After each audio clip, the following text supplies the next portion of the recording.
নূরের মেলা মা আমিনা কোলে দোলে কামলিওয়ালা লা ইলাহা ইল্লাল্লাহ লা ইলাহা ইল্লাল্লাহ লা ইলাহা ইল্লাল্লাহ মুহাম্মাদুর রাসূলুল্লাহ সাল্লাল্লাহু আলাইহি ওয়াসাল্লাম।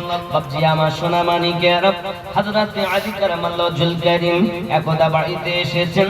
খাতুনে জান্নাত ফাতিমা জোহরা রাদিয়াল্লাহু তাআলা আনহা বলতেছেন, আমার স্বামী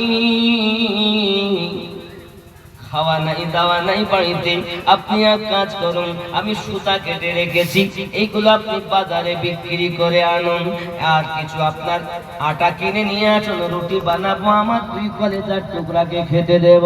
বন্ধুরে আমার হযরত আলী কারামাল্লাহু ওয়াজহুল কারীম বিবির কাছ থেকে গুলো ওই সুতাগুলো আপনার কিনে নিয়ে বাজারে বিক্রি করেছেন 6 দিরহামে। 6 দিরহামে বিক্রি করে বাজারে আটা কিনতে যাবেন, এমনি করে আপনার কিনে একজন সাইল এসে দাঁড়িয়ে গেছে। আয় মাওলানা আলী, আমি বড় ক্ষুধার্ত, আমি বড় অভাবী, আমাকে যদি আপনি দয়া করেন তাহলে ভালো হয়। মাওলানা কায়নাত ওই 6 দিরহাম পুরো দিয়ে দিয়েছেন, দিয়ে আপনার কিনা চলে আসতেছেন। এমনি করে দেখা গেল একজন ব্যক্তি সম্মুখে আপনার একটা উটনি নিয়ে হাজির হয়ে গেছে। উটনিটার সম্মুখে আপনার মাওলানা কায়নাতকে বলছেন, আপনি নেবেন? বলে আমার কাছে টাকা নাই। বলে আমি উধার দিচ্ছি। বলে উধারটা আমি নেব না। জোর করে হাতে আপনার কিনা গুজে দিয়ে